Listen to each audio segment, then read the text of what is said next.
During this past summer, I was able to spend some time with my relatives and get reacquainted, see grandparents that I haven't seen since the holidays, and, pop up on mom and dad.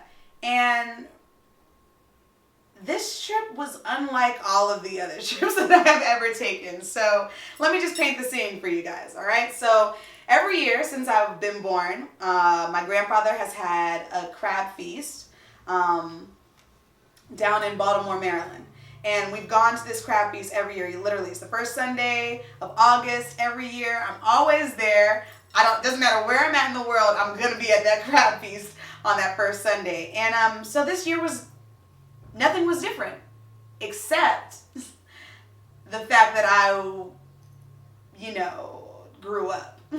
So it's the crab feast. I'm excited. I'm ready to see, my mom. I'm ready to see my sister, ready to see my grandparents. And all of that is happening around me. All of that is going on. And instantly I realize that I go into child mode because this is something that I've been doing since I was born. Okay? I've been going to this event in this way since I've been born. And instantly I get put into the realm of being like, okay, well, all of the plans have to be decided for me, right? Like, whatever we're doing for the rest of the week, this should have already been planned out. But instantly people start asking me where we're going, what we're doing, whose house I want to sleep over at, where we're going to do this, X, Y, and Z, that. And it came to me too aggressively, I feel like. And at first I was like, man, maybe I have an attitude problem. I had to check myself because I was like, dang, I definitely just flew across the country back to go be with my family. But now I'm feeling like they're adding all of the stresses of what needs to go down while I'm here on me on the first day I'm here. And I'm jet lagged like crazy. So I don't even want to be dealing with this. But it wasn't any of what I was just saying right now. It was the fact that I went into child mode. And I didn't realize that until a few days into the trip, that I had gotten myself into child mode and having to deal with, the fact that this tradition that I've always been on ever since I was little has drastically changed. My mom is in a new relationship with a guy who loves her dearly. I'm thankful for that. I'm glad about it. But in the moment, I had to even tell my mother, hey, I just want to let you know if you feel like I'm being weird or anything, I just got a little bit jealous of you two.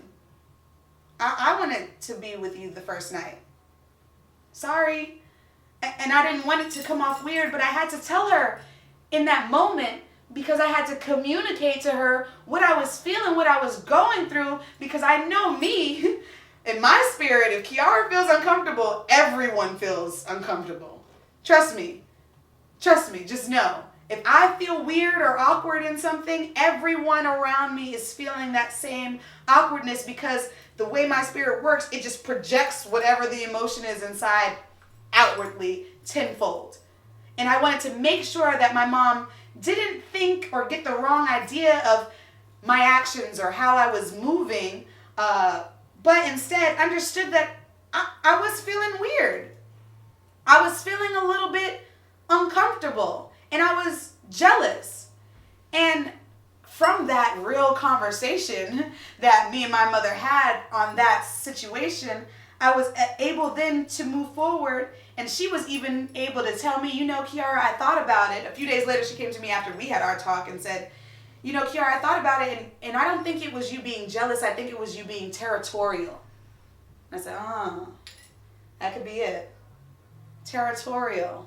Me coming back home, seeing home having a new order, and wanting to reestablish my order. Territorial. But we would have never known what that was. It could have created some type of weird animosity between me, her, the new boyfriend. It could have created some type of weird stir-up of craziness if I would have just kept my mouth shut. But I didn't, see? Because what I've decided to do, coming from a broken home, yes, I will say it now. I come from a broken home where both of my parents don't live together. They are divorced. I make sure that that doesn't happen to me. And the only way that I can make sure that that doesn't happen to me is if I figure out what happened to them. And this means that, yes, parents, I'm looking at you, I'm talking to you now too.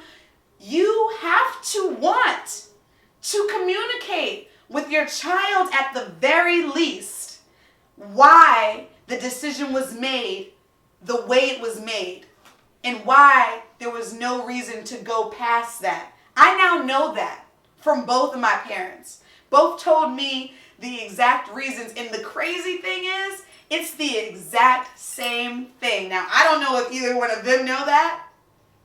I mean, I tell them that every time. I'm like, you know, Daddy just said the same thing. You know, Mommy, she just said the same thing. It's the same thing, but what's in the way is I don't know. Something gets in the way in there. And I can't talk about what gets in the way there in terms of the two parents not wanting to communicate anymore, but it's just that need to communicate in general.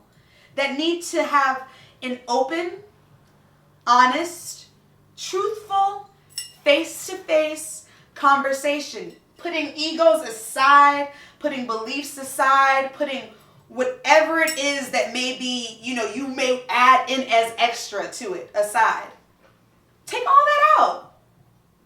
Hey, I'm asking you what happened here because I want to make sure that that doesn't happen for me. But I see that I do some of the things that you do, that Daddy says that you do. And on the flip side, I see that I do some of the things that Mommy says you do, that I do. But what is the balance there? Where was the disconnect? Where was the miscommunication?